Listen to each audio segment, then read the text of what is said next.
Bonjour, je m'appelle Paul Guekens, je travaille aux soins intensifs et je suis fan d'échographie, surtout d'échographie pulmonaire. Et nous allons consacrer un instant pour discuter de l'intérêt de l'échographie pulmonaire dans le diagnostic de la dyspnée aiguë.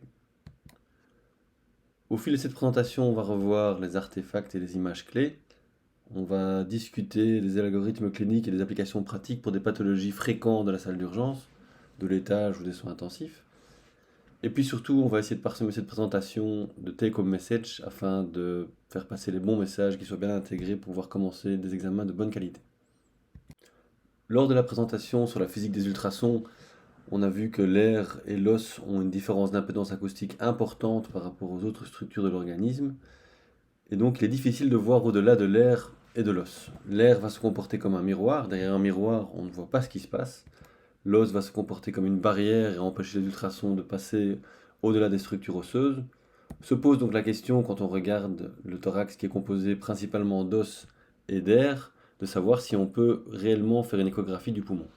Si on fait cette présentation, c'est que bien sûr l'échographie du poumon est possible, mais on va surtout se focaliser sur les artefacts, donc c'est-à-dire des constructions que la machine va faire qui ne correspondent pas réellement à des images structurelles qu'on voit dans l'organisme. Reprenons ensemble les différentes structures que nous pouvons rencontrer dans le thorax. Premièrement, il y a la plèvre. La plèvre, elle est visible à l'échographie.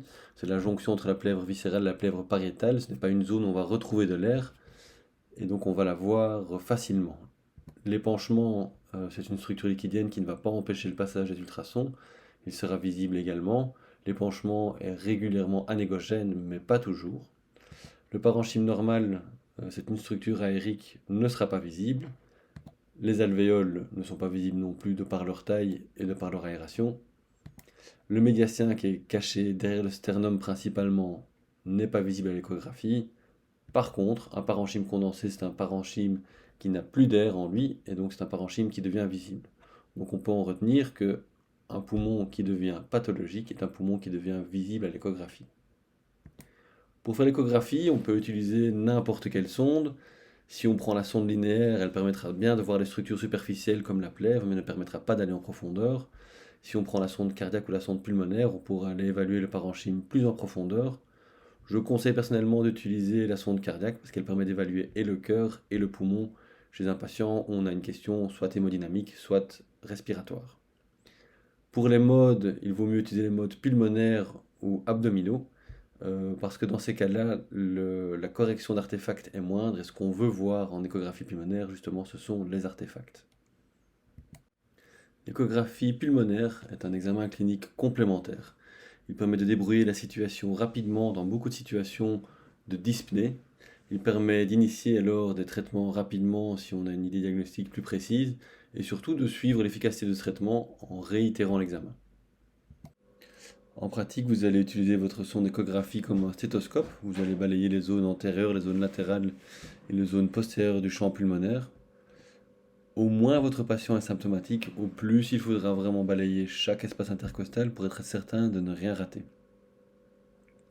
La physique s'applique aussi au corps humain et dans le corps humain. Donc si vous cherchez une pathologie aérienne de type pneumothorax, vous allez la chercher en hauteur chez le patient. Donc si votre patient est sur le dos, ce sera au niveau du mamelon, plus ou moins. Si votre patient est assis, ce sera au niveau des clavicules. Si vous cherchez une pathologie liquidienne comme un épanchement pleural, il va falloir aller regarder en postérieur et aux bases. Sur cette dia, on retrouve tout en haut une coupe de thorax. On voit la sonde qui est posée sur le thorax et qui va insoner les structures en dessous de la sonde. Donc on retrouve deux côtes. Entre ces côtes, on va retrouver des muscles intercostaux suivis par une plèvre. À votre gauche, vous voyez ce que ça donne en réalité de façon statique. Donc les côtes sont représentées par les deux lignes hyperéchogènes qui sont suivies d'un cône d'ombre acoustique. Entre ces deux côtes, on va retrouver une plèvre. Certains comparent cette image à l'image d'une chauve-souris où le ventre à la chauve-souris correspond à la plèvre et le haut des ailes de la chauve-souris correspond aux côtes. Cette dia représente une approche systématique de l'échographie pulmonaire. quand on va faire son échographie, on va faire attention à vraiment partir du haut de l'écran pour aller jusqu'au bas de l'écran. Donc on va rechercher un glissement pleural et un pouls pulmonaire, on va analyser l'aspect de la plèvre, on va voir si en dessous de cette plèvre il y a un épanchement pleural, est-ce qu'on va retrouver des lignes A, des lignes B, ou une condensation ou une hépatisation. Le glissement pleural. Le glissement pleural, c'est vraiment le mouvement de la plèvre viscérale en dessous de la plèvre pariétale. Ça va donner cet aspect de scintillement, et c'est sur ce scintillement qu'il faut se focaliser. Donc c'est ce mouvement de la plèvre qui est important. Un patient dyspnéique va utiliser ses muscles intercostaux et donner une impression de mouvement à toute l'image, mais c'est le mouvement de la plèvre qui nous intéresse. Si vous voyez un glissement pleural, vous pouvez dire que dans cette zone, il n'y a pas de pneumothorax. Le pouls pulmonaire. Le pouls pulmonaire correspond au battement cardiaque transmis à travers le poumon. Ce pouls pulmonaire devient visible quand le poumon se condense ne serait-ce qu'un tout petit peu. Typiquement, on peut voir un pouls pulmonaire quand un patient est intubé de manière sélective dans le poumon droit. Lorsqu'on examine le poumon gauche, le poumon qui n'est pas ventilé se racrapote et le battement cardiaque est transmis à travers le poumon. La présence d'un pouls pulmonaire permet également d'exclure un pneumothorax dans la zone examinée. Pensez que si vous voyez un pouls pulmonaire quelque part lors de votre examen échographique, d'aller voir partout au niveau du poumon s'il n'y a pas une condensation qui se trouve quelque part. Ensuite, on va se focaliser sur les lignes A qui sont des lignes horizontales que vous voyez à gauche de l'écran et des lignes B qui sont des lignes verticales que vous voyez en dessous de ma vidéo. Les lignes A sont ce qu'on appelle un artefact de réverbération. Les ultrasons envoyés par la sonde vers la plèvre ne sont pas tous interprétés directement lorsqu'ils retournent vers la sonde. Certains ultrasons vont rebondir entre la plèvre et la sonde et donc générer des lignes qui sont des multiples de la distance entre la sonde et la plèvre au niveau de l'écran. Ces lignes A horizontales n'existent pas en tant que telles dans le poumon. Elles sont le reflet de l'artefact de réverbération et la preuve qu'il y a de l'air derrière la plèvre. Donc il peut y avoir de l'air derrière la plèvre parce qu'on a un poumon aéré, mais il peut aussi y avoir de l'air derrière la plèvre parce qu'on a un pneumothorax. Donc les lignes A ne permettent pas de faire la distinction entre une structure normale ou une structure pathologique. Les lignes B, les lignes B sont des lignes hyperéchogènes qui sont issues de la plèvre et qui vont traverser tout l'écran. On les représente souvent schématiquement par ces lumières de discothèque. En fait, elles correspondent à une interaction entre l'air et l'eau. Des bulles d'eau sont trappées entre des bulles de liquide et on va avoir un genre de phénomène de résonance quand les ultrasons rentrent dans ce format. On va avoir une génération continue d'ultrasons et ça va générer ces lignes verticales qui ne s'épuisent pas. Souvent, ces lignes B vont effacer les lignes A, mais pas toujours. Sur la vidéo, vous voyez des lignes B qui sont issues de la ligne pleurale. On en voit plusieurs, elles ne sont peut-être pas aussi hyperéchogènes que la plèvre, mais on les voit bien à partir de la plèvre. Et surtout, elles n'effacent pas tout à fait les lignes A. Donc les lignes B n'effacent pas toujours les lignes A, mais souvent. On reverra d'autres images de lignes B plus loin dans la présentation. Contrairement à l'os et à l'air, les liquides par contre ne retiennent pas du tout le déplacement des ultrasons. Donc les épanchements pleuraux, on va les voir à l'échographie comme étant des structures anéchogènes parce qu'il n'y a pas de réflexion des ultrasons lorsque les ultrasons traversent les liquides. On voit un bel épanchement pleural ici entre le poumon gauche et l'émission diaphragmatique gauche.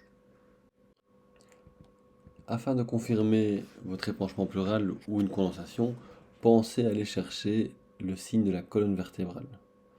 En effet, si vous avez du liquide ou une condensation dans le thorax, les ultrasons ne seront pas retenus, contrairement à un poumon aéré. S'ils ne sont pas retenus, ils peuvent continuer leur chemin et donc aller rencontrer la colonne vertébrale et rendre cette colonne vertébrale visible. C'est un bon moyen de faire la distinction entre un épanchement et une condensation et un artefact en miroir.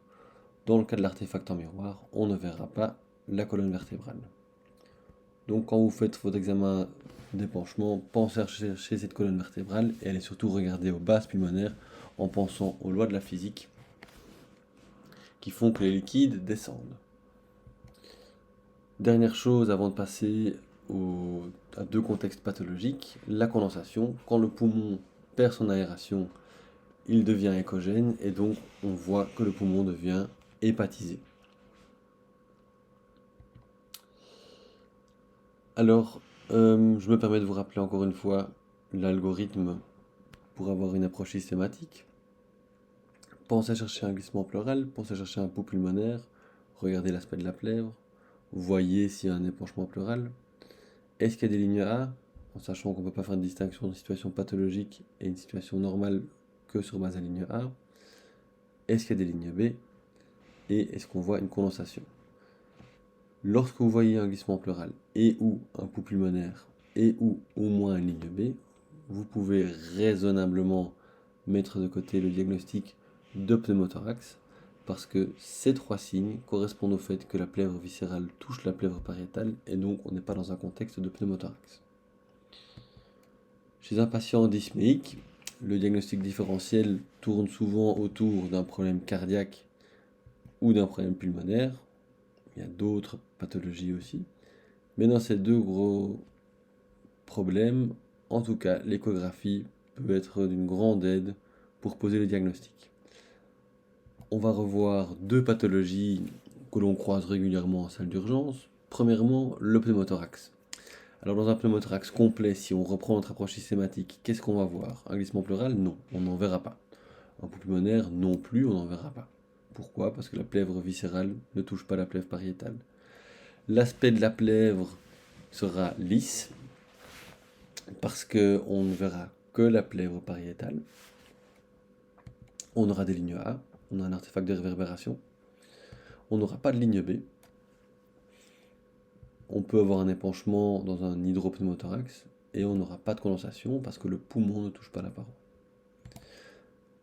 Alors quand on regarde la plèvre dans un contexte de pneumothorax complet, on voit qu'il n'y a pas de glissement pleural, on voit bien une ligne A juste au-dessus de la vidéo. Par contre, on voit qu'il y a un mouvement des structures qui correspondent à des efforts respiratoires. Donc il faut bien se focaliser sur cette ligne pleurale et bien confirmer qu'il n'y a pas de glissement pleural. C'est ça qu'il faut regarder et non le mouvement des muscles intercostaux. La présence, donc l'absence de glissement pleural est un signe sensible de pneumothorax, mais ce n'est pas un signe spécifique. Donc quand vous avez un glissement pleural qui est aboli, vous ne pouvez pas conclure d'emblée que votre patient a un pneumothorax. Il faut rechercher d'autres signes. Alors dans un pneumothorax incomplet, on va avoir dans la partie du pneumothorax ce qu'on a vu précédemment pour le pneumothorax complet, donc pas de glissement pleural, pas de pouls pulmonaire, pas de ligne B. Par contre, il y a une partie où le poumon touche la paroi, et là on va avoir un glissement pleural et un pouls pulmonaire. La jonction entre la partie pneumothorax et la partie poumon normal est ce qu'on appelle le point poumon. Au niveau scannographique, ça donne ceci. Donc on a au niveau du poumon gauche un pneumothorax partiel et il y a une zone où le poumon touche la paroi. À l'échographie, cette zone donne ceci. Donc à la respiration, à l'inspiration-l'expiration, on va avoir un glissement pleural qui va prendre plus ou moins de place sur l'écran. À droite de l'écran, on a un glissement pleural, le poumon touche la paroi. À gauche, on a une ligne pleurale sans glissement. Il y a un pneumothorax à cet endroit-là. La présence d'un point poumon est un signe spécifique du pneumothorax. Donc si vous avez une absence de glissement pleural et un point poumon, vous pouvez dire avec certitude que ce patient a un pneumothorax. C'est un signe difficile à trouver et surtout, quand vous voyez ça, soyez méfiant. Si votre patient est stable, faites d'abord une radiothorax avant d'envisager un traitement de ce pneumothorax. Par contre, si votre patient est instable et que le drainage de ce pneumothorax permet de lever l'instabilité, vous êtes en droit de drainer ce pneumothorax sur base de votre échographie. Mais votre patient doit vraiment être instable. Alors, l'œdème pulmonaire hémodynamique, deuxième pathologie fréquente.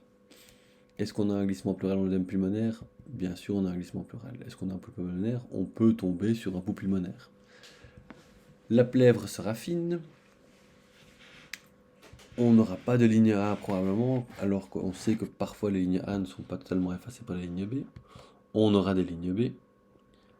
on peut avoir un épanchement pleural dans un contexte de décompensation cardiaque, et on peut avoir du poumon condensé. Alors quand on a plusieurs lignes B, quand on a au moins 3 lignes B dans 2 espaces contigus, on va parler de syndrome interstitiel. Et quand on a un syndrome interstitiel, on peut dire que l'image qu'on voit est pathologique. Bien sûr, il faut intégrer ce syndrome interstitiel dans un contexte clinique. Et pour bien faire, si vous suspectez un œdème pulmonaire hémodynamique, c'est compléter votre échographie pulmonaire par une échographie cardiaque. Face à un OAP, vous allez voir l'aspect de la plèvre, typiquement la plèvre est lisse. Vous allez avoir une répartition bilatérale des lignes B.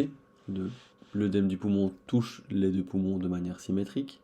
La quantité, vous allez avoir au moins 3 lignes B dans les champs que vous allez examiner. Et la localisation, c'est des lignes B que vous allez retrouver en antérieur et en latéral. La vidéo vous montre encore des lignes B. Donc vous avez au moins 3 lignes B qui partent de la ligne pleurale, qui suivent le glissement pleural. Ce sont des lignes qui ne se fatiguent pas, qui sont hyper échogènes, qui effacent dans ce cas-ci les lignes A. Et quand vous avez beaucoup de lignes B, à un moment donné, elles vont se mettre à fusionner. Donc quand vous voyez une grosse ligne B épaisse, vous pouvez considérer que c'est au moins 3 lignes B. L'intérêt des lignes B est aussi d'évaluer la densité du poumon. Au plus vous avez des lignes B, au plus votre poumon est dense. Et souvent, au plus on a des lignes B, au plus le patient est malade. Une autre chose intéressante, imaginez que vous examinez votre patient à l'arrivée, vous faites une échographie pulmonaire, vous n'avez pas de ligne B. Vous devez remplir ce poumon patient parce qu'il est instable et il est hypotendu.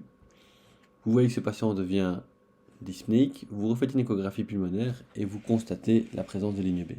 C'est un bon moyen de vous dire que votre patient est trop rempli. Donc, il y a une vraie corrélation entre la pression de remplissage du cœur gauche et la présence de lignes B.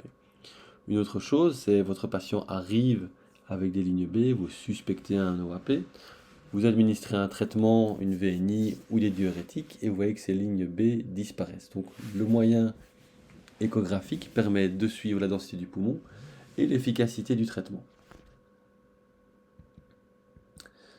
Alors quand on a un syndrome interstitiel, il faut intégrer tout ça dans un contexte clinique. On peut avoir un syndrome interstitiel pour de nombreuses pathologies. Imaginons que ce syndrome interstitiel soit diffus. Vous allez le retrouver dans l'œdème pulmonaire hémodynamique. Dans ce cas-là, vous aurez une répartition symétrique des lignes B au niveau des deux champs pulmonaires. La plèvre sera lisse.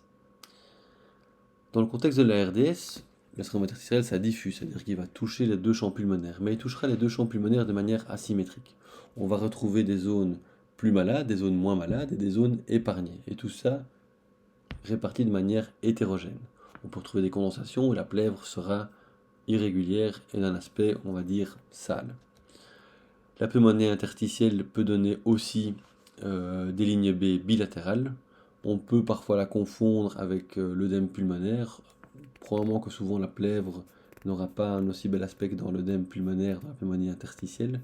Un bon moyen de savoir si on fait face à une pneumonie interstitielle, c'est d'administrer le traitement VNI diurétique. Si vous voyez que malgré ce traitement, les lignes B ne disparaissent pas et ne changent pas, on peut penser à un syndrome interstitiel, à une pneumopathie interstitielle, pardon. Dans le contexte d'un syndrome interstitiel focal, on va plutôt penser à une pneumonie, on va penser à un infarctus pulmonaire, on va penser à une néoplasie. Il est vraiment important de corréler votre examen clinique complémentaire au contexte clinique. Pour terminer, on va résumer avec les take-home messages.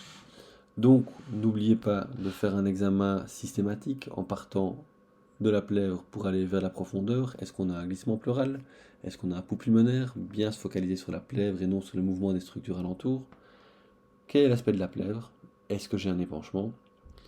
Y a-t-il des lignes A en pensant au fait que les lignes A sont là dans une situation pathologique et normale? Y a-t-il des lignes B? Quel est leur nombre? Quelle est leur localisation? Quelle est leur répartition unilatérale ou bilatérale? Et puis, est-ce qu'il y a une condentation / hépatisation? N'oubliez pas de penser au fait que votre examen clinique complémentaire échographique doit être corrélé au contexte clinique. Vous avez peu de signes, mais beaucoup de pathologies.